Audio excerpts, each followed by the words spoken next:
Good evening, Tammy, and everybody. Hey, everyone. I hope everyone had a great fall weekend. It came in like a lion here in Wyoming. It did. We had wind like crazy. Yep.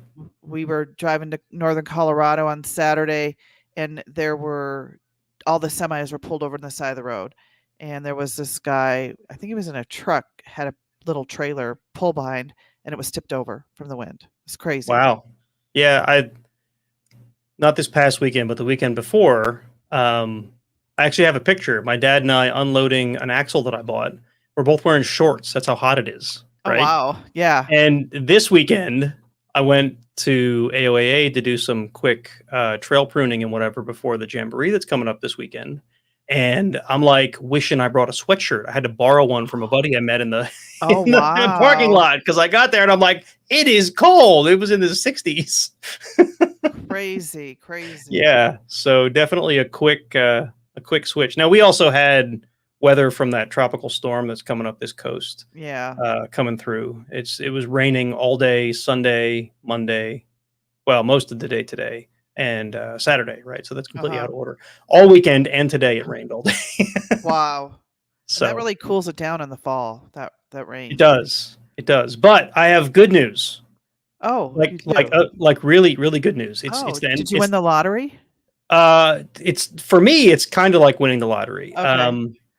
Fall has come, and along with fall, the mental illness, which seems to befall all of the craft beer industry, that convinces them that it's not okay to make stouts and instead they make IPAs. Oh, which, okay. by the way, folks, if you like IPAs, I'm sorry, you're wrong. But anyway, the mental illness is lifted, and now I can get stouts again, like plentiful stouts. Thank goodness. Oh, I was feeling for you there. So you mentioned you were at AOAA doing some pruning. So I'm guessing you were in your Jeep on the trails. Yeah. So branches and stuff. We generally, hang on, I just realized I didn't silence my phone. I'm going to do that quick. Generally what we'll do is, so Penny, you know Penny. Yes. She leads our group, and she also, since she's retired now, she does a lot of trail guiding for off-road consulting. So what she'll usually do is throughout the whole summer, she will run the trails that we're going to use for the Jamboree with groups from off-road consulting. They get a day on the trail there, and she gets to make sure these trails are all ready to go. Well, for whatever reason, there were a couple that we want to use this weekend that she has not been on in a while. And she's like, we need to get out there and scout them. But she's having issues with her Jeep at the moment, where it's in the shop. The other trail guide that we're going to have with our group, he's busy with work or whatever. The other one, he just got his Jeep back this past weekend because it was in the shop. Mine was the only one running. So I'm like, all right, I will try to get up there Sunday and run these 2 trails that she wants us to check. So I did that. I went up. It was cold and rainy, like I said, kind of a miserable day to be on the trail. And I'm alone. Normally we at least do this in pairs, right? But I'm just alone, right? So I go out. I've never measured the distance, but it's at the far end of the west property. Right. It might have been 2 or 3 miles into the park, because that side of the park is like narrow, or like, I don't know how you describe it, but it goes along like a mountain, right? So it's imagine like the property is wide, but it's like a bar that goes across the whole mountain. Yep. And so I'm like at the far end of this bar, right? And there's a little mud puddle that I have been through dozens of times. Right? With the Jamboree, right? And it's one of these where there's like a bad section, and then there's 2 other lines. So I had 3 choices. And like I said, I've been through this 100 times, maybe not 100 times, but dozens of times. I should know better. I picked the wrong line. Alone. In the mud. 3 miles back in the woods. Right? With no proper clothing. Like the second the front tires entered the water, I knew I was in the wrong line. And I tried, like, you had that split second. Do I try to get enough momentum to push my way through it? Or do I try to stop? And that half second of hesitation both diffs are hung up on the berm in the center of Oh, my tires are just spinning, no traction at all. I'm like, oh shit. that's Way such out an here. awful feeling. So number one, I'm like cursing myself because I should have known better, right? I should have either gotten out and checked them if I wasn't sure, or I should have remembered which one was the right one. But regardless, I'm stuck now, right? And it's cold and it's raining and I'm alone. Luckily, like I pretty quickly got it under control because panic never helps. I got it under control. I'm like, all right, I have the winch. There's a reason I have a winch. I'm gonna just get my recovery bag. I'm gonna find a place to anchor the winch to, and I'm gonna give it a shot. And if it doesn't work, then I'll panic. The winch is almost underwater, mind you. My bumper, I couldn't see my bumper. The winch was just sticking up out of the water. That's how deep the water crazy. was. So I get it released, and then there's like it's this case where there's a big puddle, then a little berm, and then there goes the thing. Then there's like the thing I'm stuck in, right? And this berm I have to walk across because otherwise I'm walking in the water. And so I'm like dragging the winch line behind me, and I'm trying to balance on this thing. And now I don't know what I did. My arm hurts from pulling the winch cable behind me. You're out of shape. You gotta go to the gym. Yeah, apparently I pulled a muscle or something. So yeah, but I got the tree saver. I got it around this like clump of, I would call them shrubs because that's about the best I could describe. They weren't trees, but they weren't just little bushes either. They were thicker. There was a bunch of them though. So I got it around that, and it was enough to anchor the thing. And I was able to, I could feel like I had to pull through the thing because I couldn't pull backwards. I didn't really have any way to do that. Right. That would be kind of hard. So yeah, I had to pull through forward, hoping they didn't get so deep that like it was going to be a problem. The puddle wasn't that long. It was 10 feet tops. Oh my goodness. I would have been freaking out. Like by the time there was probably 3 feet where I wasn't on one edge of it or the other while I was being drugged through. I mean, it was a longer LJ and whatever. So, but yeah, I was able to pull through. I could feel like the winch. It's a VR Evo winch. It's one of those lower end Warn winches. They're not as fast as higher end Warn winches, so it's real slow progress. Tires are still just spinning. I can feel they're not grabbing a thing. I'm just dragging the diffs along the berm in the middle of this crazy. Puddle. And soon I start rocking the wheel back and forth to try to catch whatever I can, and eventually it starts to grab things. And between the winch and the traction, I eventually and then did you got to be out. Careful of your winch line so you don't go faster. Yeah, well, there wasn't much concern of that because even as I got my front tires on, the rear was still just hung up. The ruts in this thing must be deep because I'm only on 33s, but still, right? I mean, that's not nothing. Billy must have been going through there really fast. Must be. So even once I got the front tires onto the ground again, I still had to winch until the rear tires were off the berm they were on because I still wasn't going anywhere. Right. So, but yeah, it was definitely it's probably the worst I've been stuck alone in a very long time. Wow. And I'm very glad I had the winch. Very glad. I probably could have done it with the high lift, with the come along style. But it would have taken forever. Should have the high lift. Yeah, it would have taken forever to get it out with the high lift, and it would have been a lot more work. And your arm would have hurt a lot more. Yeah. So I had a panic moment this weekend too. Well, just 2 quick lessons to learn from that. 1, when you're alone, be more careful. Yes. And 2, do not panic. If I had panicked, I mean, I would have just had to call for help or something. I don't know. Okay, go ahead. So yeah, I panicked, but I was with another Jeeper.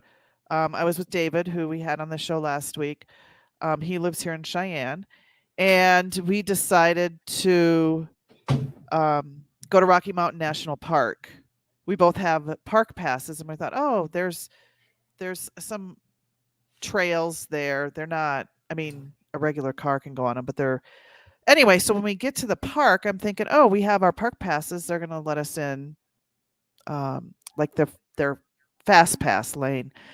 And before you go out to any of the national parks, do your research, folks, because ever since 2020, they have certain parks have timed permits. They will not let you in unless you get this time permit. They're free, but you have to plan ahead, and sometimes you're out of luck. You just can't go. Anyway, we got scolded. We went through the line. She's like, "Well, I'm going to let you in anyway, but you can't next time you need a time permit." So we did that. Wow. Yeah, I'm like, I'm not too. So we did that, and it's our national parks are so full of people. It's just not as fun as being out in the back country. So we did that. We went up to the Alpine Center and climbed 300 stairs to 12,000 feet, and we're out of breath, and we're like, this is enough. So we went on the other side of Rocky Mountain National Park, and we were in the Rocky Mountains, and we decided to go on this trail to Owl Mountain. And it's a super easy trail. It's probably like the green trails at Roush Creek. There are some rocks and stuff. But we're going up switchbacks, and they're not that bad because you're in the mountain and there's trees everywhere. But we get to the top, and it's like a little, kind of like a little loop where you can go back around because it's one way in, one way out. And it's like this corkscrew shelf road at the top of the mountain where there's probably some sort of cell tower sitting up there. And there's probably enough space for barely my Jeep on this road. And I can see the edge, and I knew I shouldn't have kept going because I'm afraid of heights. And as we're going up there, I saw this other road or this other gravel incline up the mountain, and I'm thinking, this looks like a playground. And the playgrounds are like steep, and so I get up there, and David's in front of me, and he stopped, and I'm yelling at him on the radio, don't stop, because if I stop, I'm done. But he had to stop because we're at the top, and he couldn't see which way to go because the Jeep is at an Oh, incline. right. When you're in your Jeep, Yep. you're like, All you see is the hood. trail. Yeah. Right. And he didn't know where to freaking go. He didn't want to go off the mountain. Yep. So he stopped. I had to stop. He went to the right, which was pretty sketchy. You could have gone to the left, but you had to make a little wider turn, which you'd have to be right on the edge. So he comes up there, and put my Jeep in park. I had my parking brake on, and I had my foot on the brake, and I'm at an incline where all you could see is my hood. And then behind me, you couldn't see anything but vast, mountain. We're probably at 11,000 feet, 10,000 feet, Wow. maybe. Yeah. And I panicked, and he's like, it's okay. Just back up. You got 8 feet. And I'm inching my way back. You're like 8 feet. Yes. 8 He's like, you feet. got That doesn't sound like a lot. but you can't see anything but drop off. Yeah. So I'm like, I can't do this. I panicked. I made him take my Jeep down, but it took me a while to get out of my Jeep to take my foot off the brake because I thought it would go rolling down the mountain. Yeah. So in fact, years ago, you and I talked about this exact situation. I had a panic moment like that at Paragon years and years ago when I was still a very new wheeler, and it was a downhill. For years, I had trouble with steep slopes, and this was one of them. And it was like this rutted downhill. I crested the top and panicked. I slammed on the brakes, and I could hear the whole crowd go, yes, because they're waiting for the Jeep to go end over end. Right. And luckily, it didn't. And I was actually with Kyle. Kyle was guiding us that day because he used to guide for Paragon, and he talked me through it over the CB, and he got me down. Yeah. Never forget that. And the thing is, I should have known to stop and get out and go look before I even went up. Because once you're up, you're up. Yep. And when I got out, and there's some video on my Facebook page. If anyone follows me on Facebook, I'm Tammy Jeep Mama Forsyth, Forsyth. But I have a video where you can see David's in my Jeep, and he's driving it down, which is no big deal. Once I would have gotten around that curve, I probably could have gone down there. But then I show where I kind of panicked, but people are like, oh, that's no big deal. but when you're in your Jeep, it looks 20 times worse. Yeah. On camera, you see it in 3D or in 2D. So you don't get the whole perspective. Jeepers know Yeah. that. Off-roaders know that video Yeah. never Yeah. does it justice. Yeah. Never does. And then David actually was really nice. He had a video. He has dash cam of himself going up around the corkscrew, and you can see the edge. And he says, at least she went that far. That's a huge step. I was like panicked. My knuckles were white. But anyway, lesson learned. Stop and then get out and go scout the trail. Yep. Yep. Yep. Even with as much experience as you've had over the past decade or so, and I've had in 2 decades, you still make mistakes. You still get in over your head. You just got to keep your head. Yep. So today we're gonna talk about camping. And I just lost my script. Where'd it go? Here it is. It's in that tab over there. Yeah, it is. It says episode guide on it. Yes. So just trying to help. The last show, I had a news article we were going to read, and I thought, we should actually talk about this because it can be a longer segment. And I found this article on Carfax. It's a blog, and they did a little story on top 10 best camping cars. And I want to preface this with, I know, Nate, you did a story on it before. I've done a story on it before. These auto blogs, different companies do top this or top that. And we both have criticized these articles that we've done on, because the people behind these articles are probably, no offense to younger folks sitting behind a desk writing stories about cars they know nothing about, and experiences they are 100% in it for the clicks. They're in it to drive traffic to their website and top 10, top 5 lists. And we know this as YouTubers. Yep. We've done it, right? Yep. They draw clicks. I don't know why. I don't know what it is in the human brain that they see a list and they have to go check it out. But that's what they're doing here, right? And so take that into account. Don't take what these articles have to say as the gospel, because they're always motivated by getting people to read their blog so they can sell ads, or in the case of Carfax, this may directly be linked to sponsorship. Right. We don't know. They're a company that is based on reviewing cars, right, or getting you details on cars. For all we know, like Kia help sponsor this article, right? That's the first one on the list. We don't know. Right.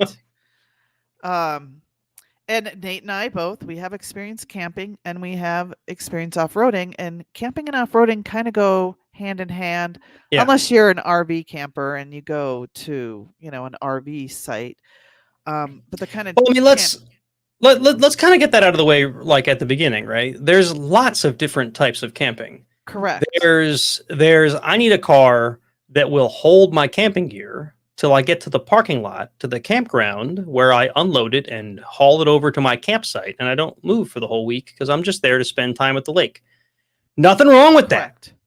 In the Boy Scouts, I did that a ton, where it was just like, okay, Dad drove us to the lake. We're gonna go set up the tent and spend a week here, right? It's a lot of fun. You can spend a lot of time with your family doing that kind of thing. Whatever. It's good and relaxing. And that goes all the way up to like these Rocklanders that are like driving across crazy boulder fields so they can camp at the other end, right? Where they have this purpose-built rig that is, half rock crawler, half overlander, right? Correct. Right. And then, you have people who put tents on their roof. You have people who pull I've seen this a lot at Roush Creek and AOAA, where they pull their little teardrop behind their Jeep or their Toyota or whatever. So there's many different types of camping. And Nate and I, we are off-road insiders. So off-roading is in our brains and in our life and in our experiences. So we're going to kind of relate these more to off-roading. And some people camp. Like I used to work with a guy who quit his job and decided to live in his car, and he camped. And he's a YouTuber now. I think he has like 68 followers. There's But a woman I've watched on YouTube did the same thing. right. She was like a model or something crazy, right? And she just Uh-huh. decided to just leave it all behind and lives in her. She did it in a Toyota Prius for Yeah. years, and then she got herself a better vehicle to do it. I haven't watched her in a while, but yeah, it's crazy. Like people are doing this, and they're making money doing it by sharing it with all of us because all of us Yep. want to live vicariously through somebody else. Exactly. So what I did is I searched top 10 car camping vehicles, and I got 2 articles. So we're going to kind of tell you Carfax's top 10. We're going to give Yep. our comments, and then I'm going to Yep. share this other Outdoorsy blog had a list. Yeah. And So I don't want to spoil anything. I like No, the go- Outdoorsy blog better, but Oh, we'll 100%. we'll talk about Carfax first because Yes. Carfax, their list is all new cars. all 2023 models. Yep. Right. Some Well, of these vehicles You're I've right, I never guess. even heard of. I guess new could now be 2024, couldn't it? But they're all yeah, true. yeah. True. But they're all 2023 models. And I do like that, and I didn't notice the first time I glanced through it, is in their little list next to each one, they do list, is it good for off-roading? So they're not even trying to like cover over that. Like Right. the first one, the Kia Seltos. I've never seen or heard of the Kia Seltos. Neither have I. But it's at the top of the list. I don't know if that means Right. it's the best or just the first one they're talking about. But it says right there, is it good for off-roading? No. It's so bizarre. And their Yeah. criteria for Carfax is price. Is it good for off-roading? Why it's good for camping, and what we like and what we don't like about it. We'll have a link in our show notes so you can read every little one. We're not going to go through every single one. And that's the other thing. What we don't like about it, right? For the Kia Seltos here, 4-star crash rating. That's what they don't like about it. Because when you're camping, you're out there driving 50 Right. miles an hour to the campsite. Right. You know. So think about, does that matter to you? Now, maybe if it's the car you're driving every day to and from work, a 4-star crash rating is really important. Right. But camping, I thought that was Yeah. kind of odd. Yeah. But again, right, I think they're going for a more like all around, this is your weekend camping vehicle, not your overland rig. You know what I mean? Right. So they had to take Yeah. that kind of stuff into consideration. All right. So we talked already about the Kia. Yeah. Because it's the top of the list. Then you got the second one is the Toyota RAV4. Now Yep. these are all the 2023. I remember the RAV4 being a little. No, I guess the RAV4 was always. No, there was like a little Suzuki looking thing, wasn't it? The old RAV4s, weren't they like little. They looked like a Suzuki sidekick. I don't know about the old ones. I don't. Well, this one does not. So yeah, no. I like how it's a TRD off road, and it's good for off roading. They say light soft roading. Right. What's that? I don't know what soft roading is. Is that like A gravel road? Dirt roads? Yeah. What we don't like, it has a noisy engine. Noisy engine. It's terrible. Huh. Let them ride in my Jeep someday. Yeah, really. And then you got the number 3 is the Subaru Outback. The Subaru, to be honest, I've always had a little bit of respect for the Subaru Outback for what it is, just because they do tend to take a more rugged approach to them. Not rugged like a pickup truck or rugged like a Jeep, but it's rugged for a hatchback. Right. And they say it's designed for the outdoors. The interior is whatever. It's comfortable on and off road. Since when do we go off road that we want comfortable? So normally I'd agree with you, but especially if you're talking about overlanding, right? You're going to spend days and days and days in this rig, right? So you want at least some comfort. Otherwise, you're going to hate yourself at the end of the trip. Right. That's true. But how much? I mean, I guess overlanding is different for everybody. You know, how deep you get into the rocks and the mud and when you're overlanding. Some people don't get that deep into the wilderness where they need to have, that Yeah, kind right. of rig. Right. So then, this one is funny. Number This one 4. I'm confused by. So they've listed the Ford Bronco, which does not surprise me, but they listed the Sport, Right. which anyone who's not familiar with the Ford Bronco lineups, there's the Sport, and then there's, I think it's just called the Bronco, right? Mm-hmm. The other model. The Bronco is the Jeep competitor. The Bronco Sport is a cute ute. Right. Why they listed this instead of the Bronco, I don't know. Because Especially considering they have the Jeep Wrangler on this list as well, which is a direct competitor to the Bronco, not the Bronco Sport. Correct. Because they probably don't know, and they just Maybe. Bronco Sport. Maybe they don't know. Maybe, I don't yeah. know. Or, maybe the... Now my watch is like, why are you asking me about Broncos? Anyway, stupid technology. Maybe it's because the Bronco was like number 11 on the list and they stopped at 10, so they didn't include it. I don't know. Like we don't know what went into building the list. Right. And then maybe Ford's trying to sell more Bronco Sports. Exactly. It does have 8.8 inches of ground clearance. That's why that's good for camping. The Bronco Sport. Well, I mean, again, 8.8. It also says off-roading, yes. Right. Correct. I don't know. It feels like they got the wrong Bronco. I think they probably did. Number 5 is our beloved Jeep Wrangler, but the 2023 Jeep Wrangler. Yeah. We still like Jeeps. We just don't like all that computer stuff. You know what? If someone gave me a JL, I would drive it. Oh, of course. Of course. I wouldn't hate it. I just hear so many stories about all the computer issues with the Gladiator and the new JLs. I'm surprised they didn't throw in the 4xe on this instead of the Jeep, the normal Wrangler. What we don't like, it's impractical. You're camping. I saw, I forget where it was, some group I'm in. Somebody was talking about, this is their first Jeep they've ever owned. They've had it for it was a JK, right? Had it for some set of years. It wasn't like they just got it. And he said the exact opposite. He said, this is the most versatile vehicle I've ever owned. Because it does a little bit of everything. It does. You can tow with it. You can haul stuff with it. You can off-road with it. You can take the top off and have a good time on the summer. You can go driving on the beach with it. Exactly. It's like all kinds of stuff you can do with the Jeep. You can go to the grocery store. Impractical. Poor MPG. I know. The JLs aren't that bad, are they? I don't think so. Aren't they in the 20s? I thought they were. I think they are. I guess it depends on what kind of modifications you make. And it also, I guess, depends what you're comparing it to, right? Right. Impractical. So then we go down to the Kia Carnival, number 6. Carnival.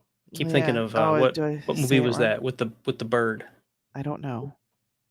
I don't know. Kids movies run through my head because I have kids. Enough space for the whole family and all their gear. Then you have the Honda Ridgeline is number 7. My God, the Honda Ridgeline. Then we go on. You ever see that meme that has all the trucks and it says, "We might argue, but we can all agree on one thing: we hate the Honda Ridgeline." Yeah, I've seen that. It's got like the Chevy and the Ford and the Dodge. And that's funny. The Dodge is not in here. The Ford and the Honda Passport's number 8. Yeah. Then you got the Toyota Sequoia is number 9. These are all Toyota. The Toyota Tacoma's not in here either. No, I know. Surprised by that. Right. So here's the Ford Hybrid. The Hybrid F-150. Yeah, it's just all odd. It seems like a whole lot of markety fluff, if you ask me. Yes. So. And we both work in marketing, so we can spot it. Yeah. Exactly. Be careful what obviously what you take to heart in some of these articles. Who's writing them? Yeah. Yeah.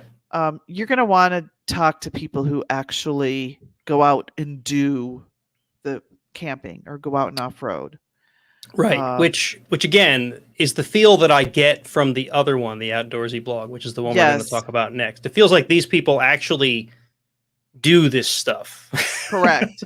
And have a little bit of... They're not just looking at a spreadsheet and checking things off, you know? Right. They're not like their bosses. Oh, you got to put this in. This guy gave us this check for $10,000. Yeah, right. He wants a blog. Make a blog. Right. But of course, this Outdoorsy blog person obviously doesn't know Jeeps very well. I didn't read their section on Jeeps. Maybe I'll... Yeah, it just kind of... I don't know. It just kind of annoyed me. Well, they do, but...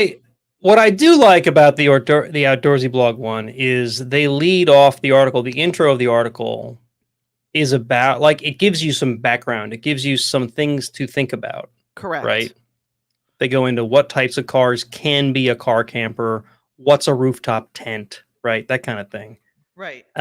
They could go deeper, I'm sure, but obviously you've only got so much time to catch a reader's attention and keep it, right? So have no attention span.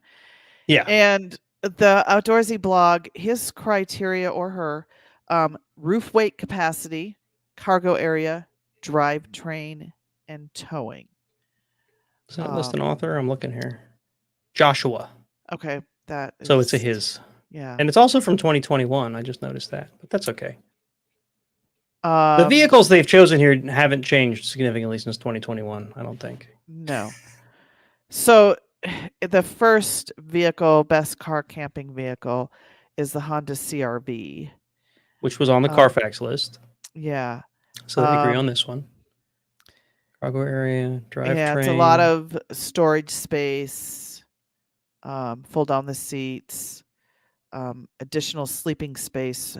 So they must be incorporating where you sleep in your car. Yeah. Well, maybe that's why he talked about tents at the top here. Right. And then number 2 is the Honda Pilot. Yeah. Same type of stuff. And then you got the Honda Ridgeline. Wow, a 5,000-pound towing rating on this thing. Yeah.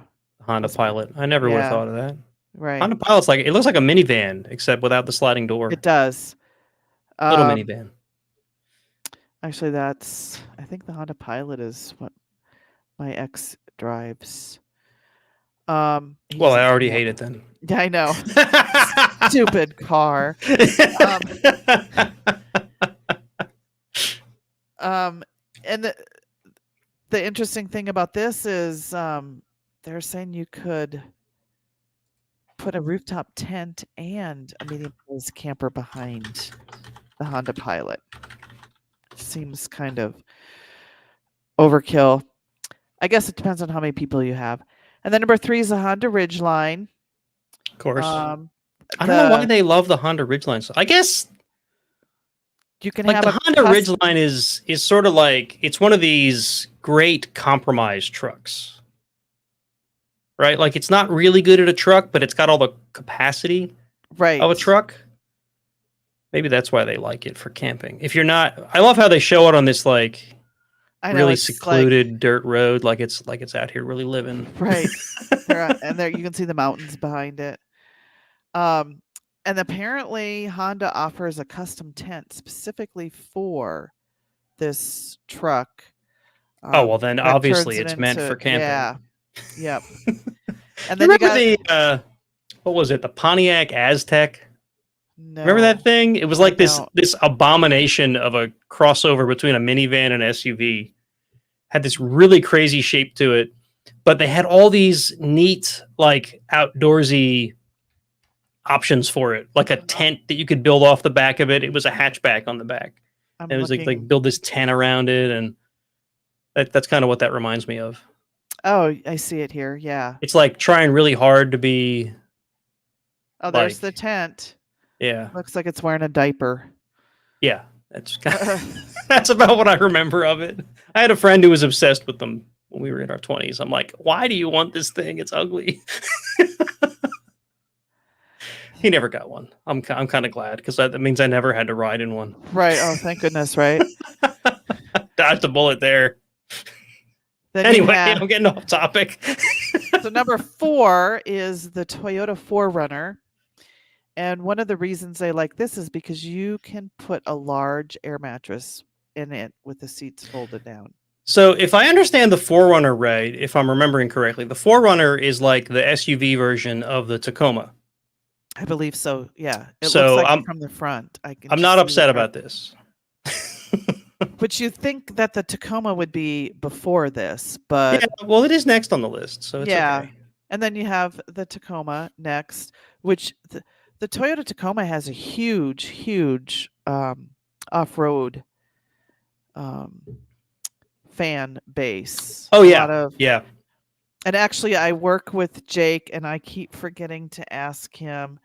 Jake's our lead fabricator at TNT Customs, and he's a Tacoma guy. And he has a podcast, and I keep meaning to share the name of his podcast, and now I don't remember it. I will get for next time. We should not only do that, we should have him on sometime. We should have him on our show, and he could talk about Toyotas. Yeah, he's very, very passionate about his Tacoma, and it's beautiful. And other people come to our shop. He custom builds bumpers for the Tacomas, and the Tacoma has a huge following, especially the classic Tacomas. Those things, yes. And I'm not going to argue, right? If I had been introduced to Tacomas in the same way as introduced to Jeeps, I could be a Toyota guy today because that's how good they are, right? Like I'm not gonna complain about that. No. And they love their Tacomas just as much as we love our Jeeps, and they're just as capable as the Jeeps, and people lift them and modify them. And we need to get some Tacoma folks on the podcast to share stories about off-roading, because we're not just Jeeps here, even though Nate and I drive Jeeps. Maybe we're not big enough, but Dirt Lifestyle, he bought a Tacoma and built it up. And I mean, honestly, he's got experience with so many different rigs. He's got like a Lexus / Toyota. Oh wow. Well, I guess Lexus. Am I getting the brands right? Yeah, Lexus is just a sub brand of Toyota. I did not know that. Toyota. Yeah. He built it for the Onyx Off-Road Challenge that happened, and unfortunately, he didn't win. I mean, fortunately or unfortunately, whatever. The Bleep and Jeep guys got to go and they won the prize, which was Ultimate Adventure. Oh. I'm getting off topic again. Anyway, he built this thing because he always thought they were neat, right? And he wanted to see one built for off-road, and he did a pretty good job with it. That's one he's got. He's got like a Land Rover Discovery. Anyway, he's got everything. But he bought like a 2021 or 2022 Toyota Tacoma and wheeled it stock for a little while, and then he started building it. So I would be curious to get his insights, or really anyone who's done both the older style Tacomas and the newer ones, because from what I understand, the newer ones have a whole lot of computer control, sort of like the newer JLs, right? So anyway. Well, on to number 6, they just generically put 1500 and 150 size trucks, the Ford F-150 and the Ram 1500. It is kind of funny how they lumped all three together, but those three trucks are very similar. Right. And really the thing that sets them apart most is brand affinity, right? Like if I'm in the market for a 1500 truck, I'm going to whichever one pleases me the most, guy or right? Yeah, because some people are passionate about their trucks. Exactly. Like, so I guess I could see why they lumped them together, because they are all kind of similar. They're similar by design because they're all direct competitors to each other. Correct. They're all trying to steal everybody else's customers. And then number 7 is the Nissan Xterra, and I've seen some of the Xterras out on the trails.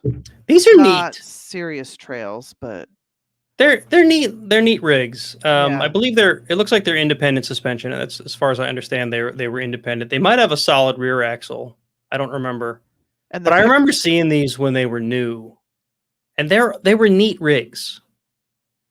And this one in the picture, it's pulling a little camper behind it, trailer camper, with the rooftop tent on the camper, and it's got a modified bumper with skid plate, and it's got rock sliders, and Yeah, people build these things. They really do. So then number 8 is the Pathfinder. And we'll just move on Now from the. we Go ahead. had one of these style Pathfinders, and I don't know. I guess I could use it for camping. In fact, we probably did once or twice, just because it's good to haul a bunch of stuff and family around. Right. I wouldn't take it off road though. I think a lot of these are for their cargo capacity. Yeah, because when you camp, and when you camp, you bring a lot of stuff. Yeah. And if you listen to our episode from last week, you don't really need to bring all that stuff. Yeah. But this is one of those that has 3 rows of seating, and the rearmost seat can fold down so that you have all the cargo area back. Right. And it actually it's like a lower capacity SUV as far as like towing and well, it says towing capacity up to 6,000 pounds. When the one we had, equipped. I almost considered getting a trailer to tow the Jeep when we had ours, and I'm like, no, it's just not quite enough. 6,000 could probably do it, but I don't think it could do it safe. So, but and then drum roll number 9. They have way the down Jeep the Wrangler. list is the Jeep Wrangler.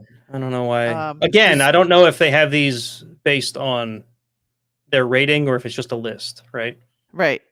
And they even say in the article, there's no way we could make a list like this without including one of the best camping vehicles of all time. Right. Okay. Should that not be number 1?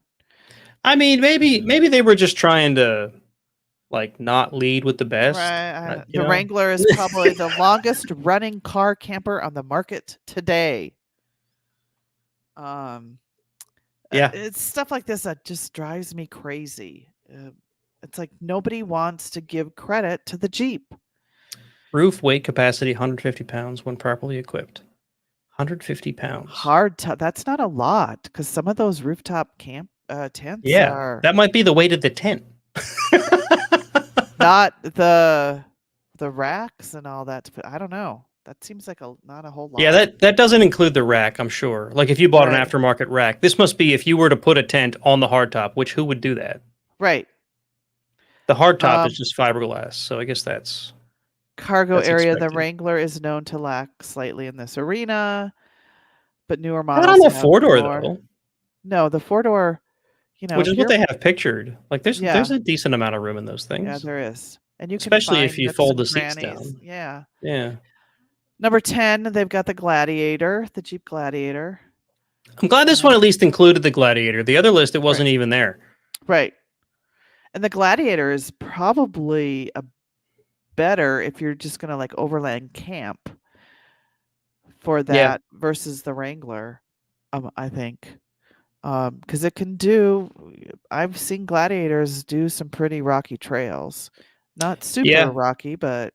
Well, I was just talking to a friend of mine. I actually ran into him at AOAA after I'd loaded the Jeep up and I was about to head home. Hadn't seen the guy in years, and all of a sudden there he is in the parking lot. Anyway, he has a Gladiator now, a diesel. Oh, wow. And he said, you throw this thing in 4-low in first gear, and you can just take your foot off the gas, and it'll idle its way through anything. Wow. And he's got it lifted. I don't know what size tires he has on it. But he was actually wheeling a Razor while he was there that day. I don't think he even had the Gladiator with him. Or maybe he did, and I just didn't see it. But anyway, I don't know how he's got it built, but he said he was doing blues and blacks with it. So it's probably at least on like a 35 or 37. Oh, definitely. They're pretty agile. Then number 12, this article went to 13. You have the Subaru Crosstrek. And then, number 13, the Chevy Blazer. This one I don't get either. Yeah, it doesn't even look like I used to drive a Blazer when I was a news photographer. Yeah, I may just be angry about this thing they're calling a Blazer because I had a 90s era, or actually an 80s era S10 Blazer, and it was a lot more rugged than this thing looks. Yes, that just looks like a mom SUV crossover. It's just like every other cookie cutter SUV on the market today that's trying to get good fuel economy and still look sporty. Personally, my favorite camping car would be my Jeep, a 4-door. I think it. If you're If if you're by I was yourself, if I was going, I'm not really an overlander. I'm more of a rock crawler. So every time I Yep. think about any off-road rig, I start thinking about wheelbase and how high can I lift it and whatever. But if Mhm. I'm really looking for like an overlandy vehicle, I'm probably looking for a small pickup that I can put a Right. rack on the back. Although I don't know if I love the idea of a rooftop tent. So maybe a rugged SUV that I could sleep in the back of, Mhm. right? Yep. But even like, let's say, a lot of people go to the, in the eastern part of the United States, they go to Windrock and Roush Creek and AOAA. And a lot of people go there for the weekend and they're on a budget and they're not going to get a hotel room and they're going to go camp at these places. And I've seen a lot of the teardrops at Roush Creek. AOAA has some camping there where you can bring your tent. And Yeah. some people sleep in their vehicles. I was a Boy Scout. I can fit all the camping gear I need in the back of that LJ. Yep. Which is essentially a tent, a sleeping bag, and something to eat. Yep. And I think, again, it all goes down to, why are you camping? Are you Right. camping to go to the lake and hang out with your kids on the lake all weekend? Are you camping because you're going to Roush Creek to go off-roading, or are you going to Moab and you're going to set up your tent and go on all the trails and come back to your campsite? Or are you overlanding and you're going to camp as you go on this 4-day trip? So it just, you got to take all those things into consideration. Don't take these articles to heart, because most of the time these people have no idea what they're talking about. As Nate did an article or a video, and I've done a blog post about it. So, car camping. Yeah, Or there's a difference between car camping, I think, and overlanding is really what it yeah, comes down to. There's like yep, a whole different purpose, a whole different yep, type of vehicle you need. Car camping, when I say the word car camping, I'm thinking about a car that will carry my gear to the campsite, correct, not a car that I'm sleeping in and living out of, right? right. And those are when you read these articles, when you listen to people in podcasts, when you see YouTube videos, take into consideration what they're using it for. Yeah. Yeah, the blog post you alluded to before was one they were just talking about. In fact, I think it was specifically about the Jeep Wrangler. They were basically trashing the Jeep Wrangler as how terrible of a vehicle it is. And all the reasons they didn't like it were common car things. Like if you were to compare the Jeep Wrangler as a commuter vehicle to a Toyota Prius, Of right? course, it's gonna suck. Of course it's going to look terrible Right. because it's not good at the things that that a Prius is good at. Right. Right. And that's where it's so annoying, because you're comparing apples to a pepperoni stick. You can't, I actually I did a video once where I just like fired up the GoPro and I was on my walk for the day and I just ranted about the sort of people that are considering a Wrangler and whether they should or shouldn't, right? Mhm. And I think I titled it something like "The Jeep Wrangler is a terrible SUV." Because by SUV standards today, it kind of is, right?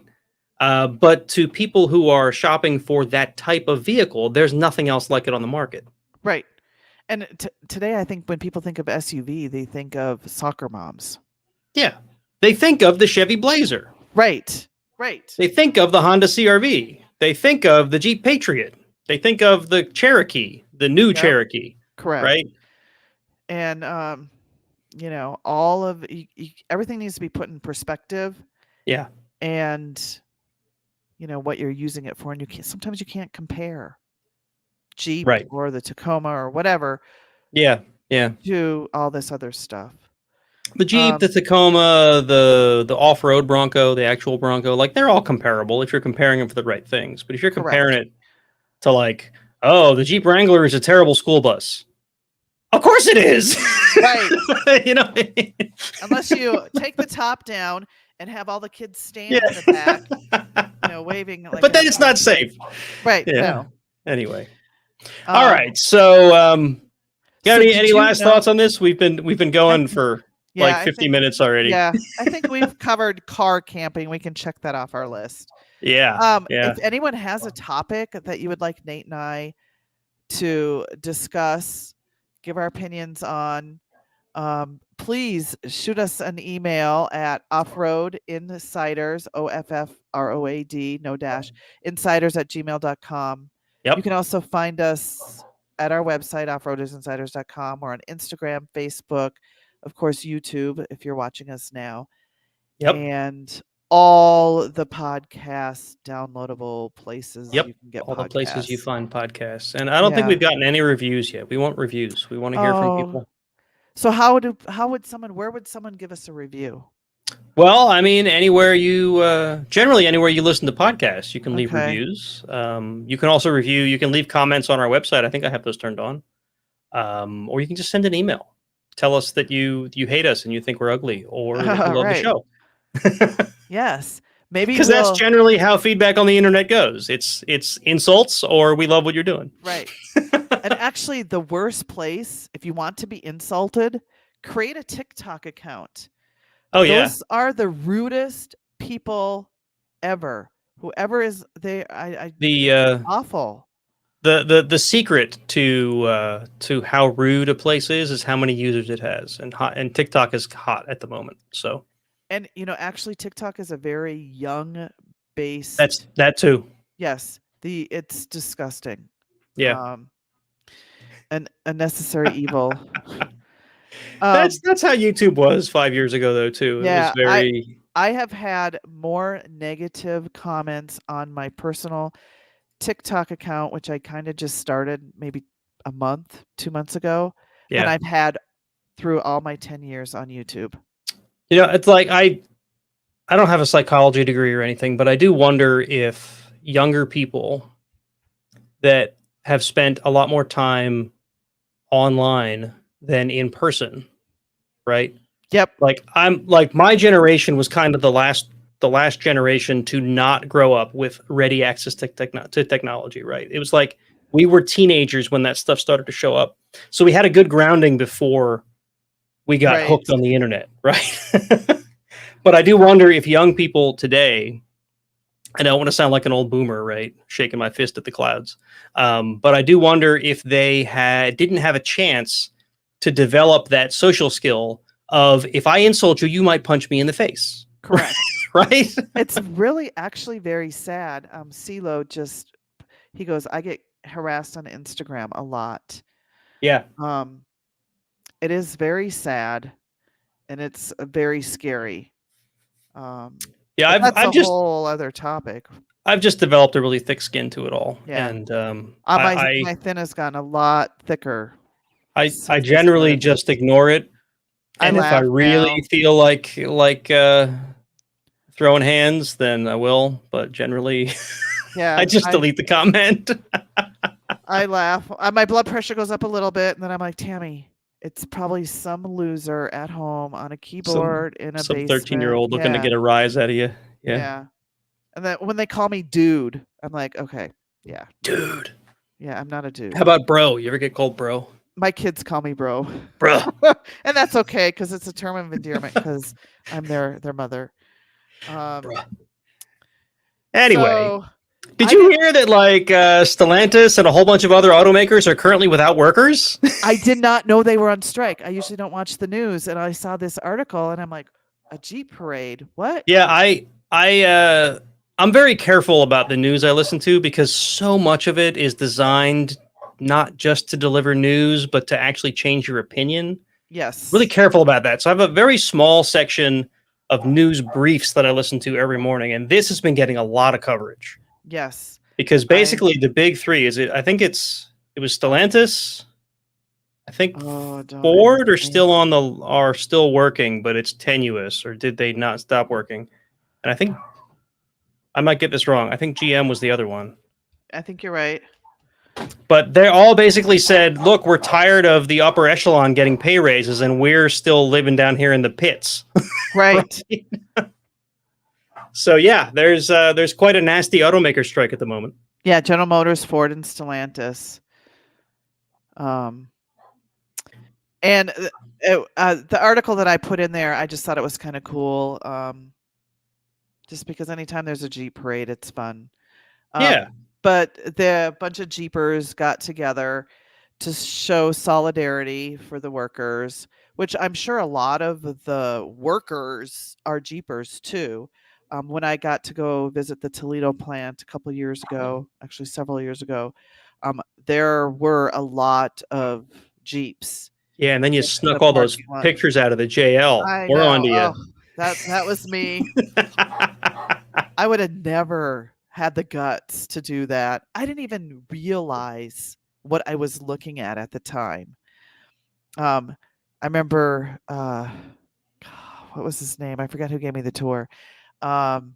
Royal Barber. He he's like, "Oh, there's the JL over there." And I'm like, "Oh, ooh, okay, it's a JL." I didn't really correlate what I was actually looking at. Yeah. And it to me it looked just like the JK. I didn't look at it that deeply enough. But anyway, a lot of the workers there drive Jeeps. They're Jeepers, whether it's, the Cherokee or the Wrangler or the Patriot or whatever. So maybe a lot of those people in that parade were the striking workers driving Could their be. Jeeps. So Could be. Could be. um, Now, the the sort of people who own Jeeps, they tend to be a very tightly knit group. So this yes, doesn't surprise me at all, right? Especially if they identify more with the workers than they do with the boss. You know what I mean? and I think a lot of Jeepers are in the ditches, so to speak. Yeah. We're Now not I'll say that at the Jamboree, which is where I get. Now that is sort of a special set of people though, because they paid a bunch of money to be there. right. In order to have the bunch of money to pay to be there, you have to be at least well enough off that you can afford to spend that money. So this may not be a great subset of cross section of Jeepers, but I'll say that I get a lot of folks that they're like middle to upper class people, hmm right? But again, they just spent $400 or $500 to be at the Jamboree, so maybe that's not the best. Yeah, I don't think I could pay that much money to go wheeling. I've never been. I've never been to a Jamboree. I trail guide for one. I've never been to one. Right. But you've I been could to one probably afford because one you if I set do. it aside. If that was our Yes. vacation for the year, Yes. right, and we didn't do Yeah. anything else, I could probably do it. But yeah, But we it's a have lot of money to. but we have opportunities to go wheeling where we don't have to pay Well, that the kind of money to go on a wheeling the adventure. Jamboree's more. I actually was in a conversation on a group once about this. They were bashing the Jamboree. They basically saying you spend all this money and all you do is go for a trail ride. It's more than that, right? Oh, they have dinners and Yeah. breakfasts Like at its and core, yes. It's just like you paid a bunch of money right, and you have a guide for the day. But it's a lot more than that, right? It's a vacation. It really is. right. You know? And you're making new friends and Yeah. You're there's wheeling with people that you might not know, that you might not meet otherwise. right. Maybe these are people that don't have wheeling friends and they can't get together on the weekend with Right. like Joe down the street because they don't have a Joe down the street. And Right? actually, when I first started wheeling, I went and I met Kyle, and he gave me my private lesson, and I'm like, oh my god, I got instantly hooked, and I'm like, none of my mom friends in the neighborhood, they they would never be caught dead doing that. And so Kyle's like, oh, we have monthly trail rides here at Roush Creek. We have Yeah. guided rides. So that's how I started. And then at Roush Creek and AOA, I'm sure too now, they have, you know, crawling for cops. They have Yep. the breast cancer wheeling event. So you would pay to go Yep. to those. And that's how I started wheeling is I paid whatever it was at the time to go on this monthly ride with other people who had no one else to wheel with. They didn't have their Yep. group. Yep. Um, Yeah, I used to guide those. yep. And you'd run into some great people at those. They're a much Yep. lower price point, so they were affordable to just about anyone who wanted to go out for a weekend wheeling. Mhm. It was the park fees plus an extra like $30 or something. Wasn't that much Right. money. And I got to be honest, most of that $30 went to pay the guide, depending how Right. big the group was. Right. A good time is at Rush Creek for sure, and at AOA. And now, on the West Coast or on the western half of the United States, with all these public lands and the national forests and the state forests, you don't really have the parks that have these guided rides. So you got to find groups, Jeep clubs, and friends to go out. I mean, some of the places, like forest roads, you could probably, do it yourself. You really shouldn't if you're not experienced. Well, But I think there's a line, right? If you're going to go do some dirt roads, right, like if you're on a road that a tow truck could reasonably come back and help you, go ahead, go right. alone. Like, And you're in the don't go out to national, the middle of nowhere where you have no cell reception if you get in trouble. right, But if you're just like playing around, go ahead, right? right, But as soon as as soon as you feel the need, like not just I'm being safe, but I need 4-wheel drive, then you need a friend. right. And there's so much public land out here. It's amazing. But you got to do your research to make sure, the trails are open. There were a lot of forest fires in northern Colorado, and a lot of those places are still closed because they're refurbishing the land.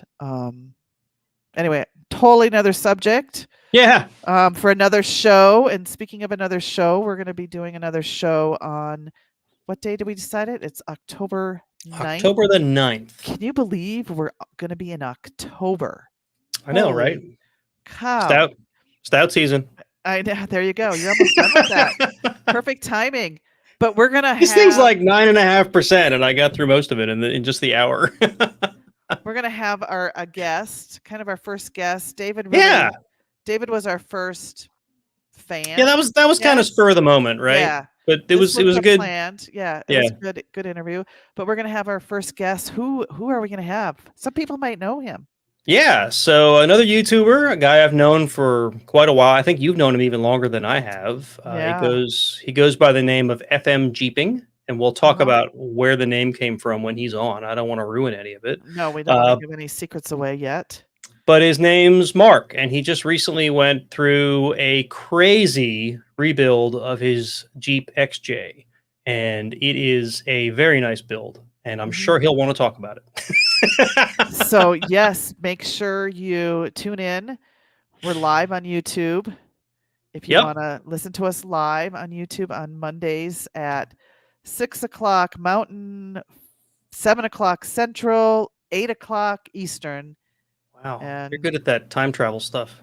I've lived in all of, well, I haven't lived on the Pacific time yet. Okay, okay. But I've lived in 3 different time zones. Yeah, we're not cool enough on YouTube yet to have a name, but you'll just have to look for the Off-Road Insiders podcast. There's a link on offroadinsiders.com to get you there if you can't find us. But yeah, go subscribe. Well, if we get 100 subscribers, we can actually set a name. Unless they've changed that limit. I think that's the limit still. I think it's still the right. Will you be able to show pictures of his build on YouTube? We will work on getting pictures, and yes, we can do our little split screen. He also did quite a bit of content about the work he did, like trying to fit everything he fit. And again, I don't want to go too deep into the details, but if you want to pregame a little bit, go check out his channel. And don't forget, please share with your friends of Off-Road Insiders.